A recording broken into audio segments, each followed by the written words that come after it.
BRS ప్రభుత్వం రాష్ట్ర ప్రయోజనాలను తాకట్టు పెట్టిందని డిప్యూటీ సీఎం మల్లు భట్టి విక్రమార్క అన్నారు. తాము గత ప్రభుత్వ లోపాలను సరిచేసే పనిలో పడ్డామని వెల్లడించారు. హైదరాబాద్ లో ఫార్ములా ఈ ఫ్రిక్స్ ఈవెంట్ రద్దుపై మాజీ మంత్రులు, బీఆర్ఎస్ నాయకులు ఇష్టం వచ్చినట్లుగా మాట్లాడుతున్నారని మండిపడ్డారు. ఈ అంశంలో ప్రజలకు వాస్తవాలు తెలియాలని ఫార్ములా ఈ రేసుపై ట్రై పార్టీ అగ్రిమెంట్ చేసుకున్నారని స్పష్టం చేశారు. అయితే అలా చేయటం వల్ల ఈవెంట్ తో రాష్ట్రానికి వచ్చే ఆదాయం ఏమీ లేకపోగా ప్రభుత్వమే అదనంగా ఖర్చును భరించాల్సిన పరిస్థితి ఉందని డిప్యూటీ సీఎం మల్లు భట్టి విక్రమార్క స్పష్టం చేశారు. కంపెనీ వాళ్ళు టికెట్లు అమ్ముకుంటారంటే కనెక్ట్ ఇంకో ఆయన ఫార్ములా ఈ రేస్ వాళ్ళు వచ్చి వాళ్ళు రేస్ నడుపుకుంటారు.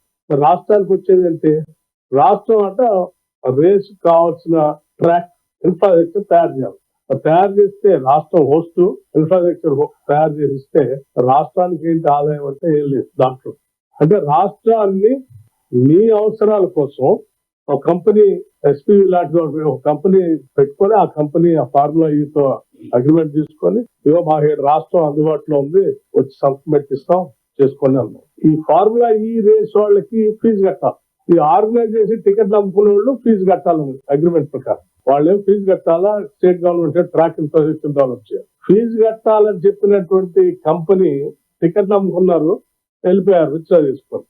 ఈ ఫార్ములా ఈ రేస్ ప్రకారం 4 రేసులు కండక్ట్ చేయాలి. వాళ్ళు చేశారు, చూసుకున్నారు, ఎంతవరకు వచ్చినా చూసుకున్నారు, తీసుకున్నారు, వెళ్ళిపోయారు. టికెట్లు అమ్ముకున్నారు. అగ్రిమెంట్ ప్రకారం ఆ ఫార్ములా ఈ వాళ్ళకి డబ్బులు కట్టాల్సింది మొదటి సంవత్సరం